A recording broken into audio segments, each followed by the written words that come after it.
everyone, this is episode 2 of Caravan of Consciousness. In today's show, I interview Santos Bonacci. Santos is an astrotheologist, syncretist, astrologer, accomplished musician, multilingualist, animal rights activist, truth seeker, and all-round good guy of benefic Jupiterian vibration. Santos can be found on his YouTube channel at Mr. Astrotheology. He also has the website universaltruthschool.com and can be found on Facebook and Twitter. I will leave links in the description to all Santos's contact details, and I hope you enjoy the show. Okay, we're here today. It is Monday the 1st of April, and we're up at Maroochydore at the Cafe Nurture with Santos Bonacci. Hi Santos. Hey. Just going to ask Santos a few little questions, just have a little bit of an informal interview here for my podcast, Caravan of Consciousness. Okay, so first of all, Santos, when did you first realise that the world wasn't what it seems? Did you realise right from a child, or was it something that sort of came to you in later years? Yeah, in stages, I would have to say. I have been semi-awake most of my life, but that's very different to being fully awake.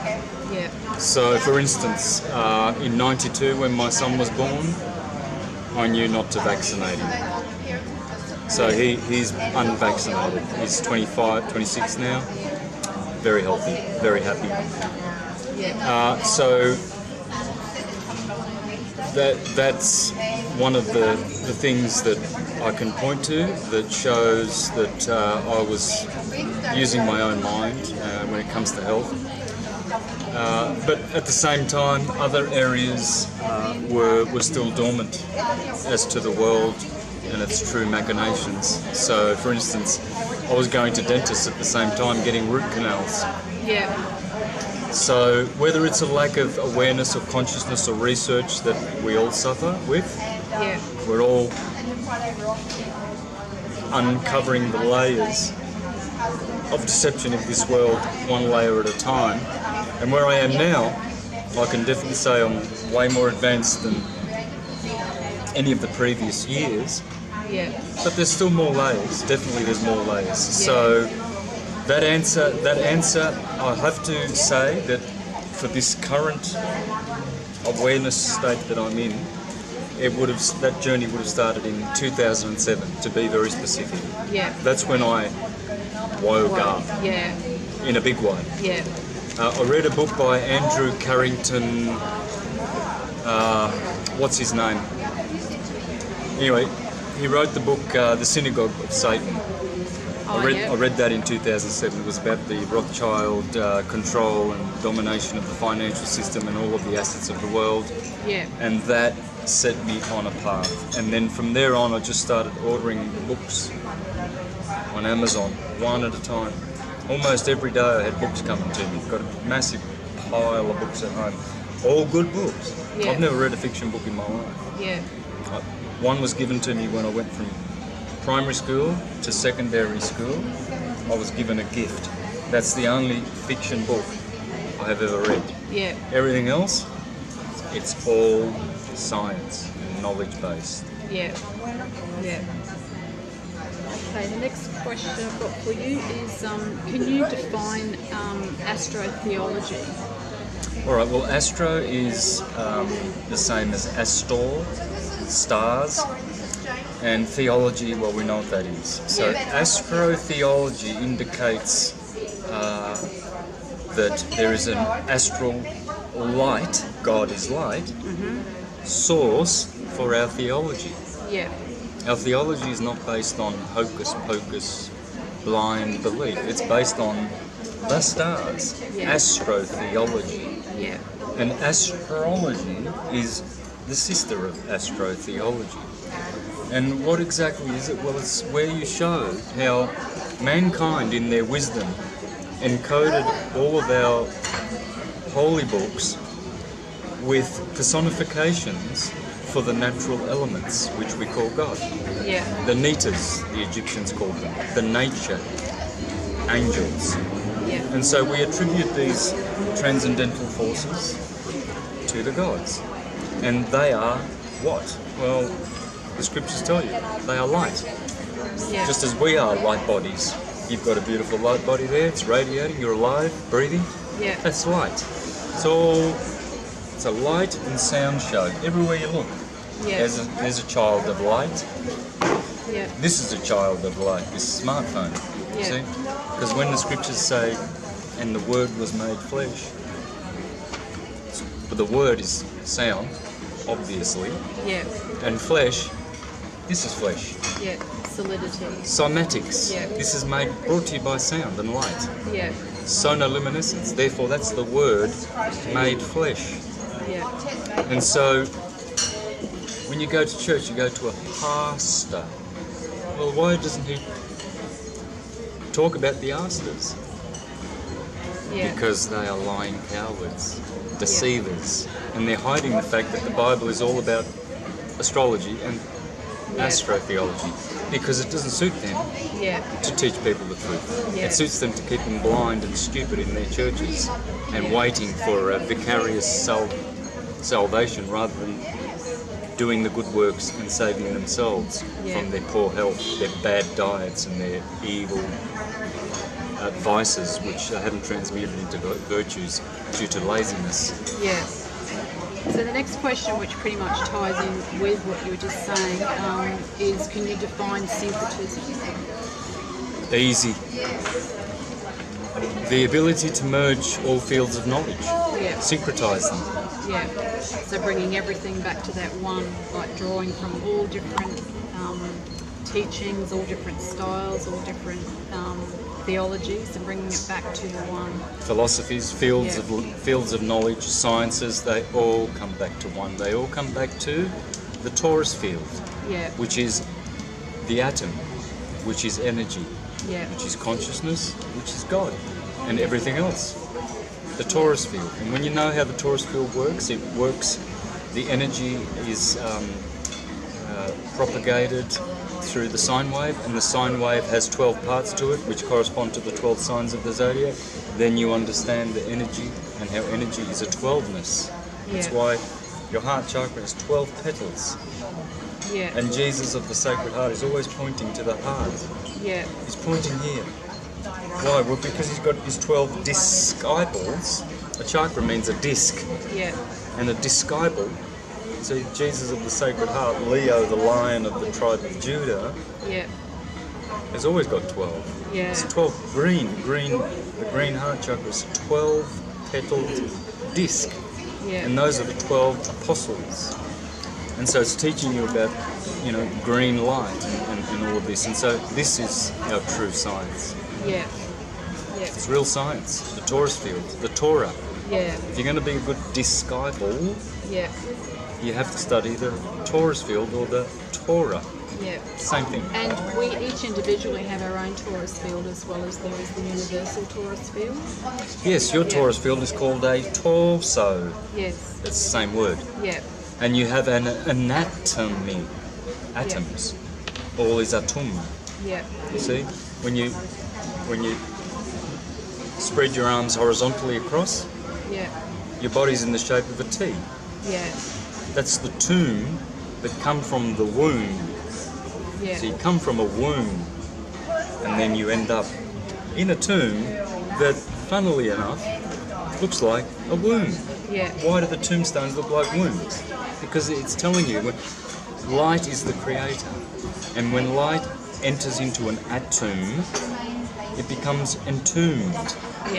And it does its function, and then it releases its light back to the source when it's finished its function. And so your life is that function. There's a big sine wave for your life, and when it ends, when you're 146 or something and you die of old age, well, that's your sine wave. And in the middle, there's all these other little sine waves: family events, marriages, divorces, children being born, grandchildren, etc. Sickness, disease, overcoming your disease. All those events, they're all in the sine wave. Because there's one pulse, one sine wave for your life. And it's expressed through 12 stages. And and inside that sine wave, there will be packets of other waves. nested in there, embedded in the sine wave, and of all these other little things that you do. And they'll all be similar little sine waves, because it's self-similar. So this life of yours, you'll find that there's all these little repeat cycles. Every January you move house, or every February you find that you get a new job, and you find that February always brings the same events. My computer broke down on February the 6th last year, and now it's February the 7th, and it broke down. I've had that for 10 years running. I had breakdowns of my computer every March around the equinox for about 10 years. When you look at your chart, you'll see why, because at that particular time, the sun is actually transiting the 8th house of tragedy, misfortune, death. And it's always happening at the same time around the year. Well, these repeat cycles that are happening in that one big wave of your life, those little packets, they're all coming through too. So once you're aware of those little packets, you can modify them and rule your stars. Rather than them rule you. That's right. So the wise man. It's all about being aware. Once you're aware of the patterns, you can then work towards modifying them to your advantage. Everything is about modifying energy.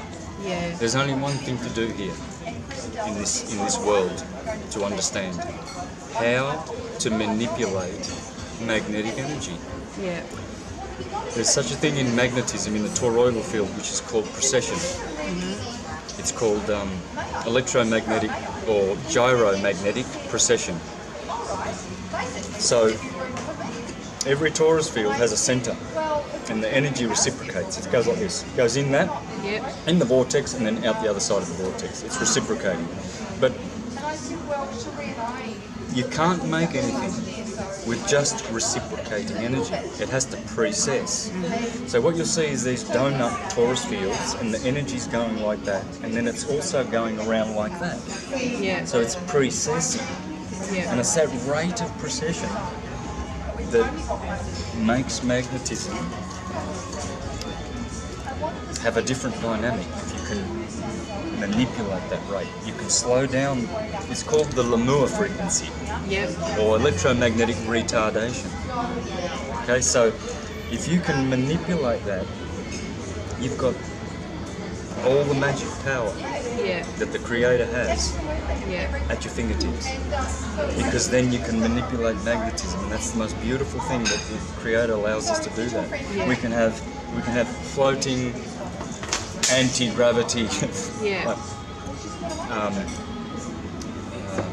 technology, if we only learn that one thing, how to manipulate. And we have had these things consciously before, haven't we? Like, we've gone through cycles with humanity where we have had been able to levitate, been able to use our full faculties and functions, and it's only in sort of probably relatively recent times that we've fallen back into sort of the dark ages, I guess, spiritually. It's when this satanic demonic infiltration of the earth occurred, probably in its current incarnation, or in the middle of the 1800s, when the free energy magnetic energy system that was worldwide was destroyed by the industrialists, by the Jesuits and the Jewish Sanhedrin, the Khazarians. They saw the peace of the world and the free energy that we had and the health, etc., and they set about infiltrating all of our organisations, health organisations, religious, Christianity, Islam, financial. Everything was infiltrated and corrupted to extract energy from humanity and channel it into these, let's call them entities for now. You can point your finger left, right and centre. There's the Bilderbergers, there's the Trilateral Commission, there's the Council on Foreign Relations, there's all of these, the think tanks of the Club of Rome, all of these Bilderbergers and criminal enterprises. These are all greedy, demonic, elite families who have nothing better to do than to plunder and pillage and destroy humanity. They are satanic in that they are Saturnian, whereas we, the good people, we are Jupiterian. Yeah. There's two classes, there's two twins, there's two brothers on this earth, Cain and Abel. Yeah. You know, Jacob and Esau. There's always the twins, Yeah. Castor and Pollux, Yeah. and one is always killing his brother. Well, this is the Saturnians against the Jupiterians. The Jupiterians are benefic, as in astrology. Jupiter is a benefic, and Saturn is a malefic. Very important to understand what that means and all of its implications, because from those two planets come all of every contrasting dichotomy and every paradox in the universe. Yeah. Satan is Paul, Apollo, the Church of St. Paul. Peter, Jupiter is the Church of St. Peter. That's why they always stealing from Peter to give to Paul. Yeah. Okay, so it's this war of Peter and Paul. Yeah. And it's Pollux and Castor. Pollux is Paul, and Castor is Jupiter.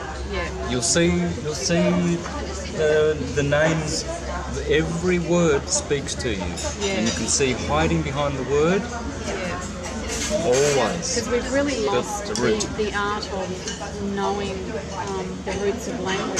I think a lot of people just talk without realising the etymology and that words actually have meaning. Because it's a lot of the New Age movement have brought awareness to the fact that thoughts are things and words create, but I don't think they realise to the level and get down to the actual roots of the language. Mm-hmm. Do you feel that the English language is the bastardised language?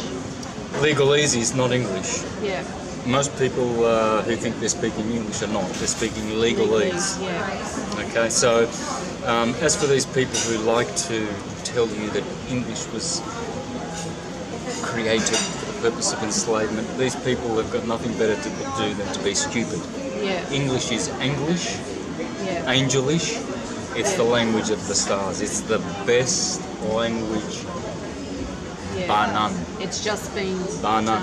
I speak many languages. I've done public speaking in Italian, Portuguese, Spanish. I've done many presentations of syncretism in those languages. Yeah. Nothing is comparable to English. English is the language of angels. It's not Hebrew, it's not Greek, it's not Sanskrit. Yeah. It's English. Yeah. English is not bastardized at all whatsoever, except for in the bar society, who are a criminal, satanic, plundering society of demons. Yeah. And they have given us legalese, and we speak that rubbish. Yeah. Which brings me to my next point. You were involved a few years ago with the Freeman movement, or you had some sort of dealings with the law and common law. Would you want to touch a little bit on that, how you came to be aware of that and sort of... Yep, well, with everything, when you're researching, sovereignty's got to be a part of it, because it's the key to freedom. Yeah. So 10 years ago, when I started discovering that too, I started joining groups and going around Melbourne, learning from people who were more advanced than me, and just keeping very, very busy and active in that part of my awakening. So it's always been a big part. Then what I learned, I put into videos. So in 2011, I started making videos, which I included also the subject of sovereignty. So a lot of people out there on the internet probably just know those presentations that I've done, and they've not seen anything on astrology or health or astrotheology or white tantric sacred sex and all the other subjects that I do. Yeah. So they just know me for that, and that's fine, because that's a good subject. Yeah. See, in the scriptures, the Lord of the universe, as they call him Jesus, he came to teach us two things, not one. Not how to be saved spiritually and be a priest, but also how to be a king. And he in fact promises in the scriptures that we will be kings and priests with Christ for 1,000 years. This simply means that the message of Christ is a message of sovereignty and how to be free and how to pay to Rome their taxes. Pay to Rome what belongs to them, but give unto the Creator spirituality what belongs to the Creator. Yeah. So in other words, how to be in the world but be no part of it. Yeah. And so he was teaching the true way of sovereignty. When he was questioned by Pontius, he replied with questions. He didn't answer anybody's questions because he was the king. Yeah. When he walked on water, he was trying to tell his disciples that you have to walk on maritime waters. You don't swim in them. Yeah. Because the maritime Roman system is an enslavement system, and he was walking on the waters. Yeah. So the Apostle Peter, he thought, oh Lord, I see you walking on water. Can I do this too? And Jesus said, yeah. So he walks on the water and he's, oh wow, I'm also walking on the water like my Lord. Yeah. But then all of a sudden he started doubting and he started sinking in the water. Yeah. You see? Because remember where Jesus came from was all the disciples in the boat were sleeping. You see, in their citizenship. Yeah. Everyone is sleeping. So Jesus thought they were sleeping and then there was a storm out. So he started walking on the waters. Yeah. Because those waters are stormy. So he's teaching us. Yeah. And that's when he says, in my name only you shall be saved. Because we have a Christian name. Mine is Santo. Yeah. And we have a surname, a surety name, not for usufruct, but for usury. And that's called Santo Bonacci. Now I didn't crown copyright Bonacci. Nor did I crown copyright the all caps name Santo Bonacci that the government communicates with me. Yeah. Your capita diminutia maxima letters, dog Latin. So what was he teaching? He was saying don't use that name. If you want to use your surname, you'll go surety. Because it's a surety, sure name. Yeah. So when you're using only your Christian name, that's when you're saved from the maritime waters. Yeah. You see? Yeah. And there are many things in there which show clearly that there are two archetypes of Jesus, the sovereign and the king. Yeah. The priest, those are the same thing, the sovereign and the king. The priest and the king.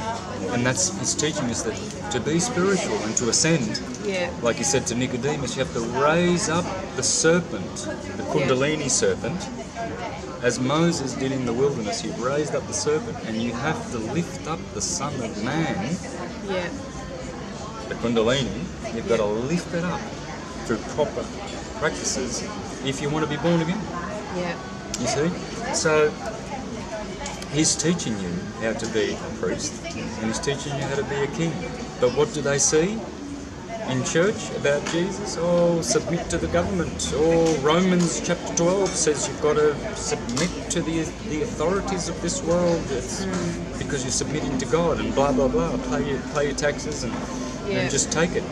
And that's not the message of Jesus. The message of Jesus was shun this world, get out of it. Yeah. Yeah. Now, when and how did you come across the flat Earth truth, or Well, I've known it since I was a little. remembering of the flat Earth? Yeah, the remembering, good one. Yep. Well, I've known about the flat Earth, of course, since I was a little boy, because I was intelligent and I did my own thinking and reading. The only thing is, I used to laugh at it. As a Jehovah's Witness all my life growing up, we would laugh at it. You see how stupid the ancients were? They used to believe that the Earth was flat and stationary. Then Copernicus came around 500 years ago, funded by the Jesuits, who only teach lies, and he told us the truth. Didn't he? Of course Copernicus is a truth teller. Funny about his name, it's got Nick in it 2 times. Saint Nick is the devil, eh? Nicholas Copernicus. They're telling you who's teaching you the bullshit story of the Santa Globe, and that is Saint Nick himself, the Jesuits. And then Galileo Galilei comes along. Now, I've pointed this out in my presentation. Galileo and Galilee, which reminds you of Jesus walking on the circuit of Galilee. Yep. Well, when you look up Galilee, that word, it means to rotate, to move, the circuit of the zodiac. What's Jesus doing with 12 signs? Disciples walking on the circuit of the zodiac, called the Circuit of Galilee. According to Strong's Concordance, I'm not saying that. I don't want to say anything that might disturb anyone. They can be disturbed by looking at their Strong's Concordance and seeing that Jesus is the Son and the 12 disciples are just that, the 12 months of the year and the 12 signs of the zodiac, period. So when they tell you that Galileo Galilei, which means moving, rotating man, fiction, Jesuit, they're trying to tell you the joke's on you, you idiots, because the last words he said when he recanted was "e pur si muove," which means in English, and yet it moves. So he's famous for this moving that he says, oh yes, it moves, the earth moves, the zombie idiot Jesuit liar. And yet that's what Galileo means, to rotate, to move, to rotate. And these Jesuits are just laughing at us there. All these morons, these bacon-eating, swine eaters, they're going around saying, oh yes, Galileo Galilei, he's the one who recanted and said that the earth moves. The joke's on you. It's Santa Galileo Galilei and it's Santa Copernicus and the Santa Globe. The joke's on these idiots. So I stopped laughing about it in 2014 when some very intelligent people all around the world were sending me the latest stuff. And at first I'd look for 5 or 10 minutes and I just... The reality of it, even if it were true at the time, I thought, well, I've been laughing at this I remember knocking on people's doors thousands of times over the decades as a Jehovah's Witness, in English, Spanish, Portuguese, French, Italian, and all the languages I used to go visiting people with, telling them that, we have scientific evidence now that the earth is a globe, blah, da, da, da, and the Bible even teaches it, blah, da, da, all of that BS. But I stopped laughing when I realised I can't continue writing back to these people and saying, oh, this flat earth is bullshit, It's obvious that I just couldn't do that and go to sleep and then wake up the next day and say, oh, I'm Santos bonacci and I'm a truther. And just send emails back to these beautiful people, far more intelligent and awakened than me, trying to wake me up from my stupid Santa Ball teachings in my astrotheology. So I did the due diligence.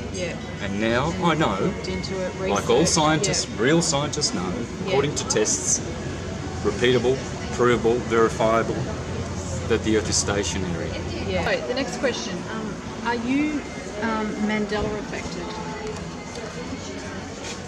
That seems to be a big thing that's talked about a lot on Teresa channels at the moment, about the Mandela effect. So, are you asking, do I see the Mandela effect? Have I looked into it and everything? Have you looked into it? Have you had any instances where you have had things change that you knew were a certain way and now apparently in this reality they've never been that way? Yeah, I've seen it. For sure. And I understand it probably different to other people, differently. I have my own take on it. And one of those takes is that within the system, that the agenda people, like transgender,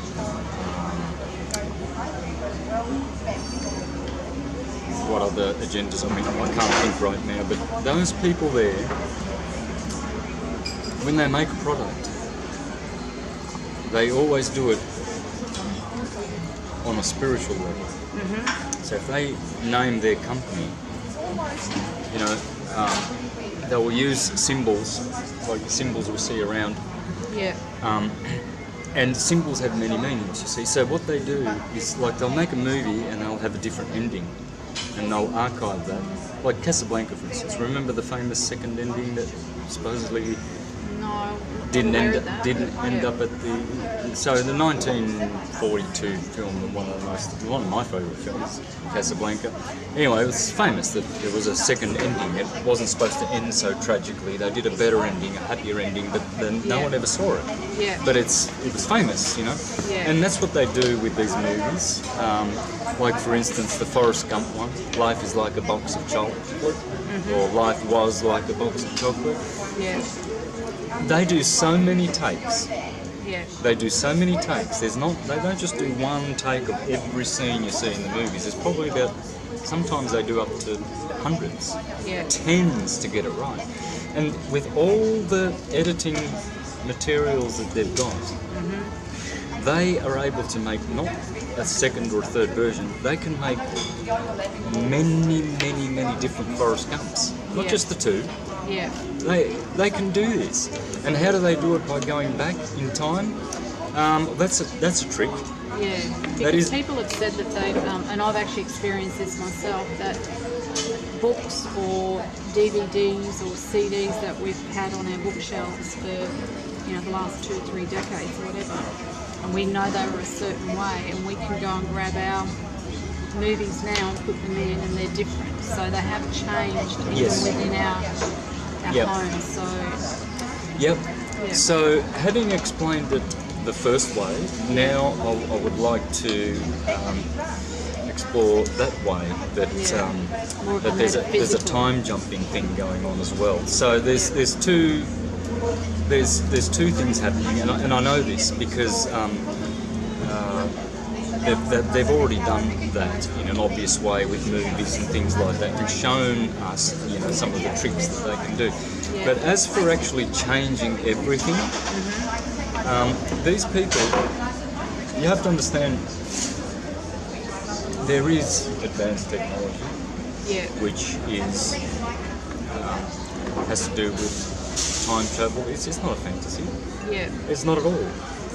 There is this technology, and what they do, like in the Bible, for instance, this is called the Ark of the Covenant.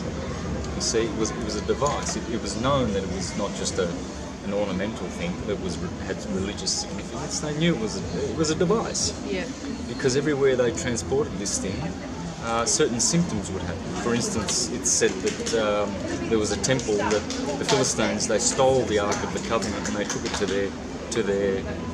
to their country, and everyone was getting piles. yeah, So I think there was about the city's inhabitants, there was 3,000 people overnight. They had these piles or something. yeah, Yeah, so they had to give it back. And it's like, whoa, we're not going to touch that device. These devices, they're just alluding to the fact that they have the technology, yeah, and they use it to do things like that. yeah, And so it's easy to go back in time and insert a virus, a program that is similar but different. yeah, Just a different frequency, and who knows? They may actually physically change the wording of a movie or the title of a movie, or the name of the biscuit brand, Bragg's becomes Bragg, and all of these things. So Looney Tunes becomes Looney Tunes, etc. yeah,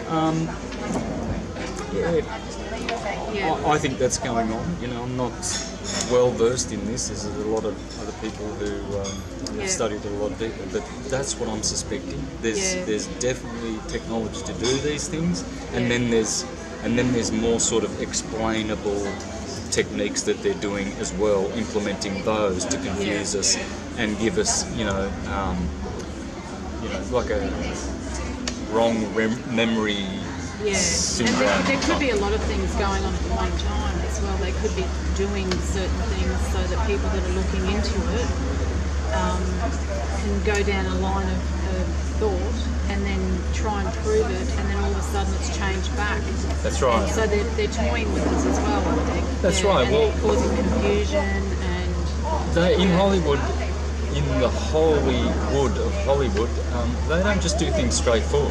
Yeah. There's all bewitchment involved Yeah. in everything they do. Every sentence that is spoken out of Hollywood products, every picture on the wall that you see in all the scenes, if you just stop and pause every frame of any Hollywood film and you look around and you look for symbols and study the expressions and everything and look carefully like some people are doing, you'll find the many layers. It's absolutely, you would be staggered to think how these people actually think of all these things and put so much hidden stuff in the movies. It's because that's why they bother to make movies. They don't want to make movies for your entertainment. It's all to They don't want to entertain you. Indoctrination. They give you a program, TV program. You're going to get your ass programmed. Okay. Now, I heard you say a while ago on one of your podcasts that you have been what's called a targeted individual. Did you want to talk a little bit about that? Now, we all are, so I'm not special, but in some instances I feel that I have been especially targeted and picked out. And that's obvious to anyone who knows me and what I've been through in the last 10 years. The 2 times that I've been locked away, for instance, for nothing, no crime, but just for not making, Big Brother happy and conforming like I should be. And other things like that, like the itching that I've had for decades, which has increased. Funnily enough, in 2007, when I first started researching, it's interesting that the itch just exponentially just got vicious on me. Whereas prior to that, I remember 15 years having that skin irritation as well, it was manageable. I'd lose probably 2 or 3 nights a week to sleep because of not being able to sleep, and sometimes it was 2 nights a week, sometimes 3 nights. That's the worst that we would ever get. But since 2007, it could be explainable by many other ways of explaining it. Maybe I just got unhealthy. Maybe I'm extra sensitive to EMF frequencies. Maybe something happened. I had food poisoning. I don't know. But when I talk to people who know they're targeted individuals and that, all the symptoms are the same. So what'll happen was, I'll go to bed, and the moment I'm just about to fall asleep, this insidious, almost intelligent, creepy, crawly, ticklish itch under the skin. 1 minute it'll be here, next minute it's in my ear, then it's on my toe, then it's on my back, and I have to, and the torture begins.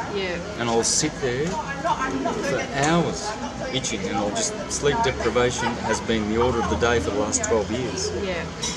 Have you had ringing in the ears as well, or anything like that? No, but funny, definitely the ears do get affected.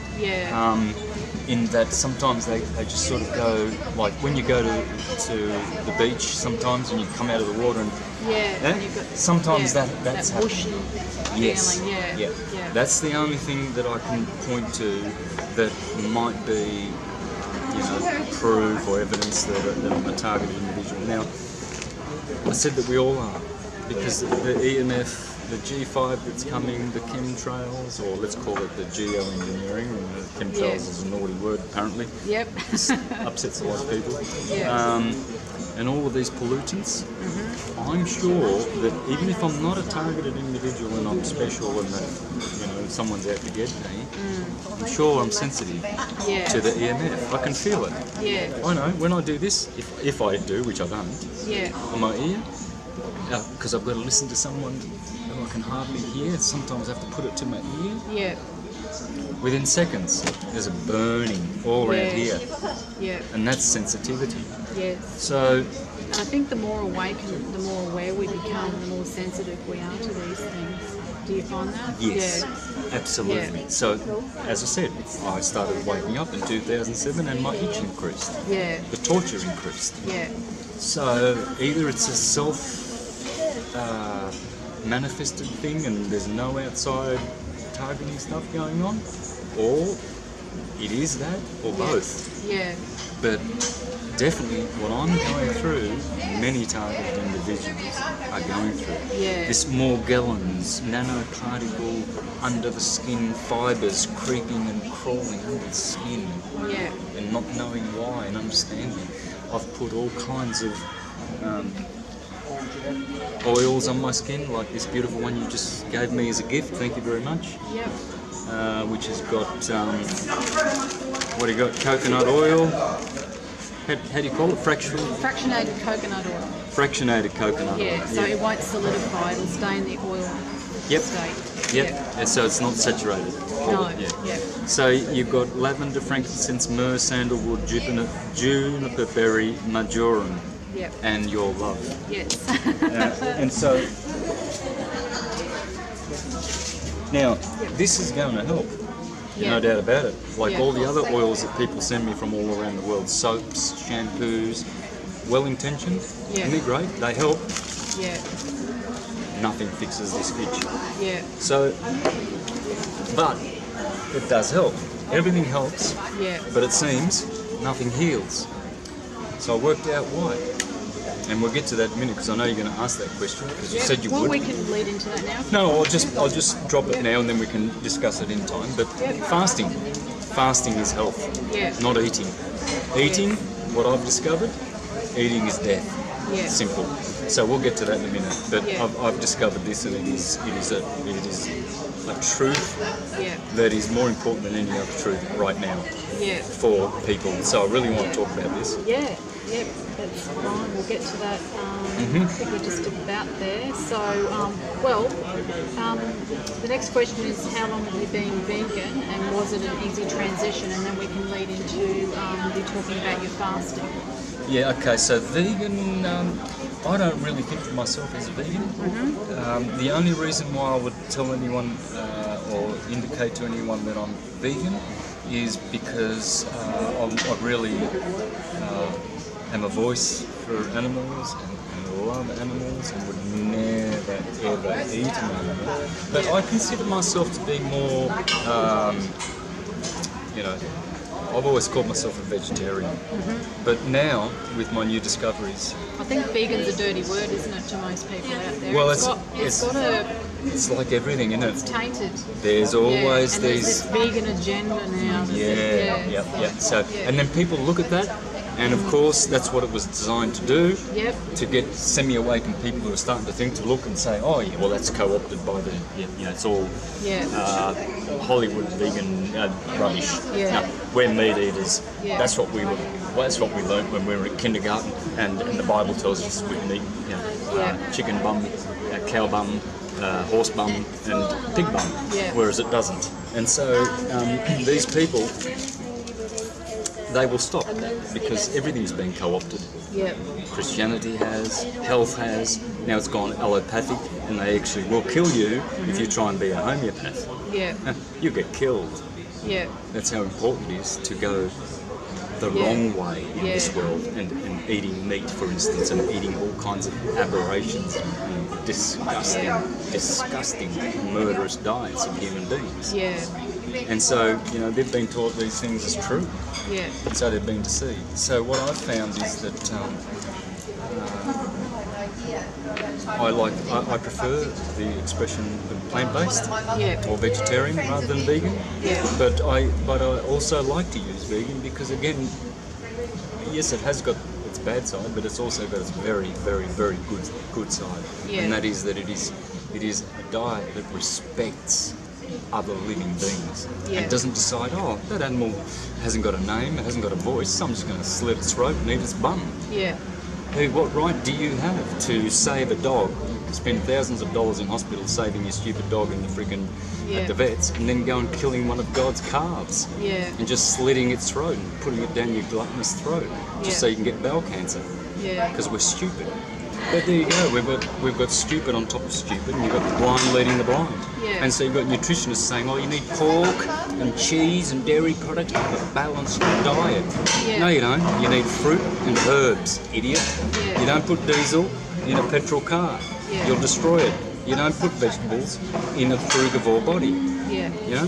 Squirrels eat nuts. Lions eat animals. Yeah.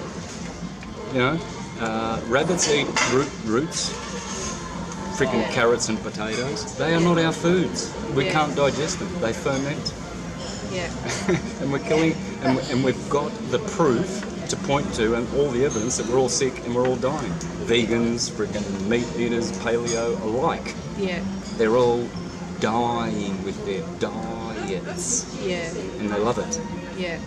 And they get told that sugar's no good for you. And yet fructose, sucrose and glucose is the human energy.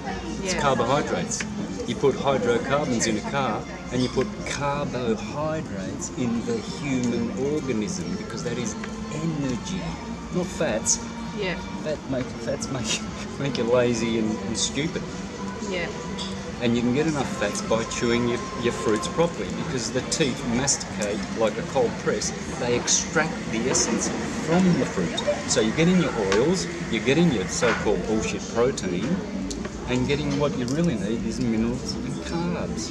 Because the whole protein thing is a big psyop too, really, isn't it? Like a push for us to have proteins, and whenever you say that you're on a plant-based diet, the first thing people jump on is, well, how are you getting your protein? How are you getting your protein? Well, fruit. Yeah. Fruit's got everything. Yeah. Got vitamins, minerals, water, Yeah.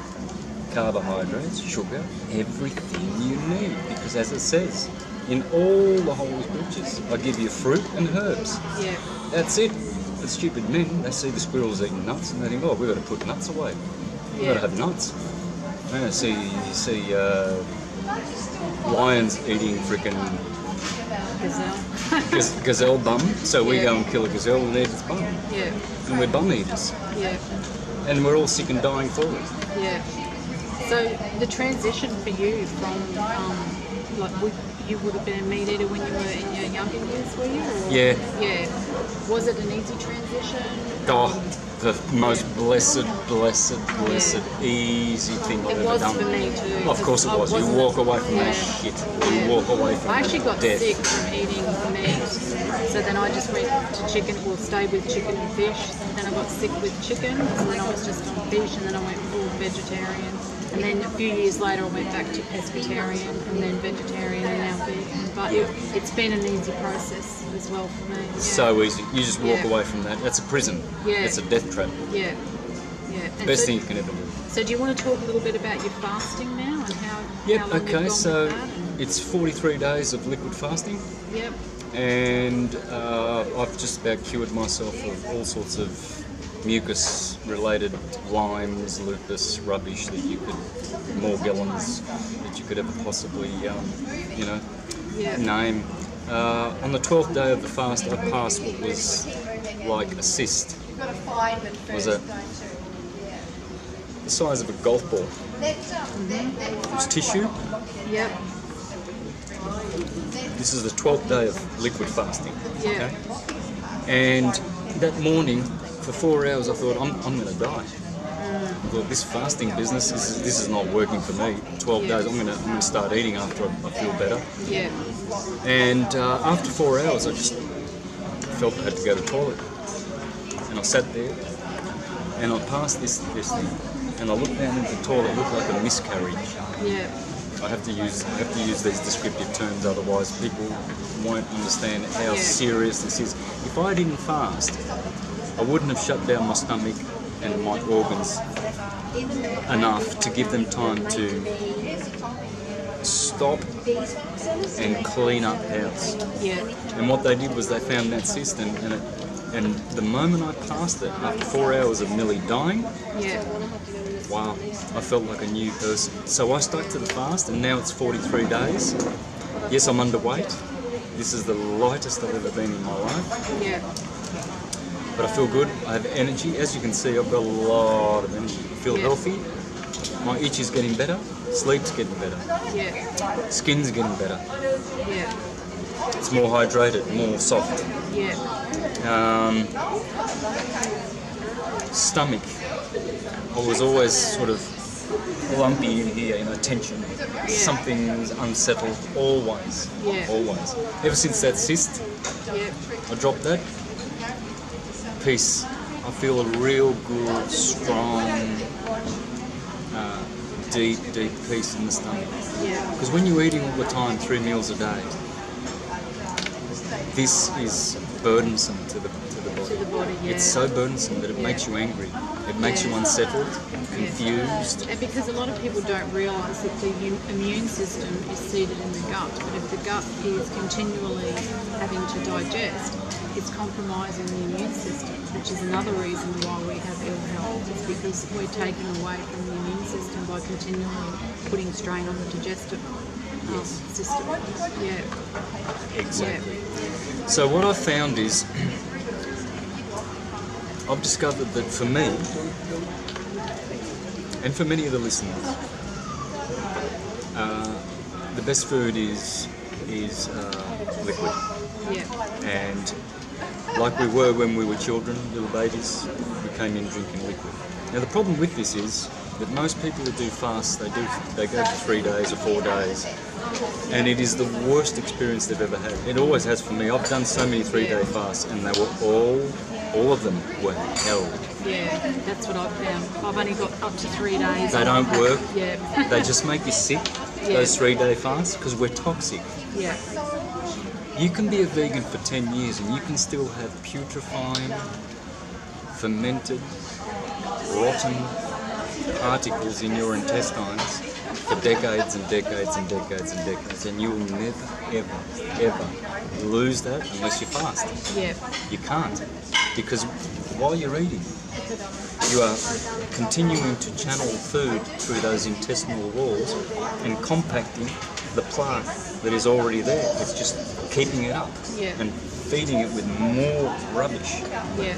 But when those intestines are empty and there's only fruit juice pumping through it, fruit juice is, especially grape juice and lemon juice, is very astringent. It just pulls out all the heavy metals and all the rubbish. Distilled water as well, pump with distilled water. And you just flushing.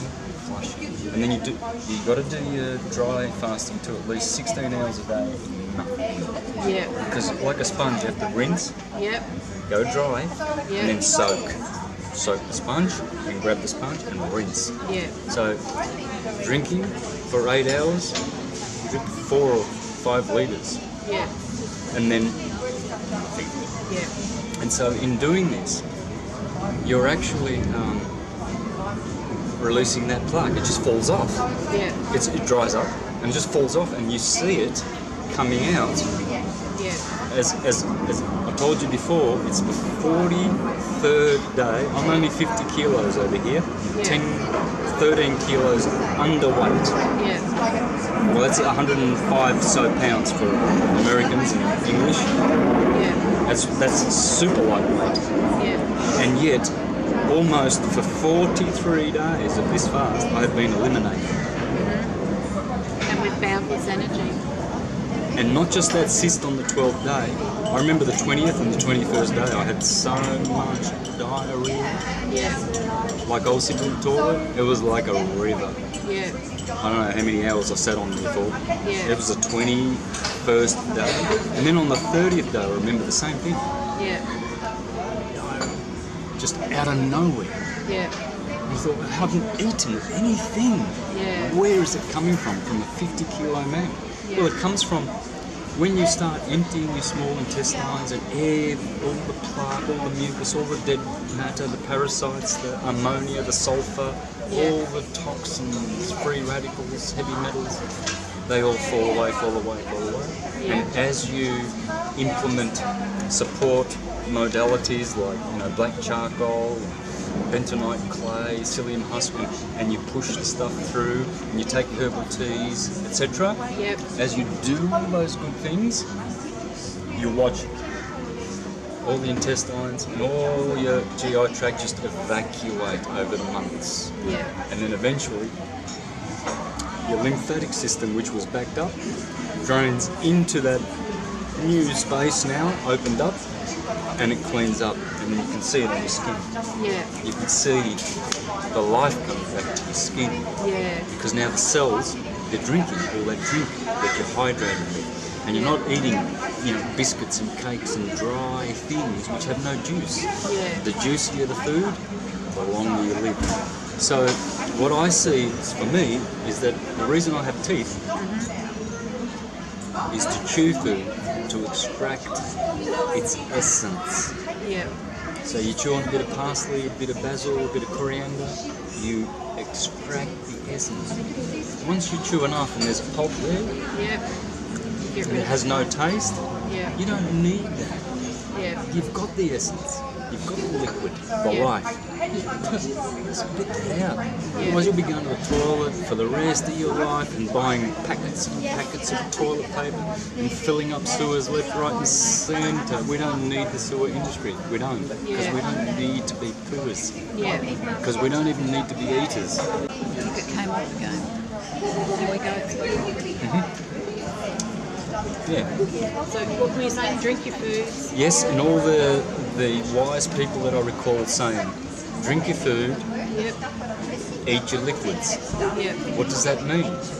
Well, when you grab a whole bunch of dandelion flowers in the morning and you put them in your mouth, you masticate them properly,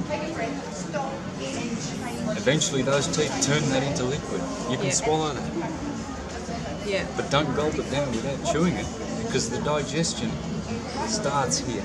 Yeah. And you must put saliva in everything you drink. You don't want to be drinking things like gulping down and stuff. Yeah. You take sips, just mix a little bit of saliva, swallow. That's called eating your liquids. And drinking your food always means to have good juicy food, like fruit. Yeah. Extract the juice, drink the fruit. So, for instance, I get a bunch of berries, put them in my mouth, chew them. Once you get all that seedy, rubbishy stuff in the garden for the ants, I've got the best I needed. I've got the juice, I've got the carbs, I've got the energy, and you feel it instantly. You don't have to wait. You've had bacon and eggs. You've got to wait 4 hours before that digests, and then before you start getting energy again. Yeah. Yeah. Right? Apple juice, low energy, Yeah. one sip. You can do a marathon. One sip. That's why all sportsmen, every single one of them, they don't look at fats, they don't look at protein. They laugh at that. Yeah. Carbs. They're all taking sugar. Sugar. The food of man. Yeah. And whenever you hear someone saying sugar's bad for you, run away. That's a fool. Yeah. That's a moron. Yeah. Got no idea. That's another one of the, like the opposition. They're coming with an opposite to what we should be doing. Yeah. Upside down world that we live in. Totally. Yeah. Totally. You can tell sugar's our food because of how good you feel, and it stays good as long as you're having that natural sugar. Yeah. Fructose, sucrose, glucose. Yeah. Glycogen. Yeah. Right. Not gluten. All right. Well, thanks so much for your time, Santos. Really appreciate this. Yep. And I'll get this out as soon as I can, and I'll link it to you. I'll let you know when I get it up. And, Good. Yeah. That's all right. All right. Okay. Ciao, everyone.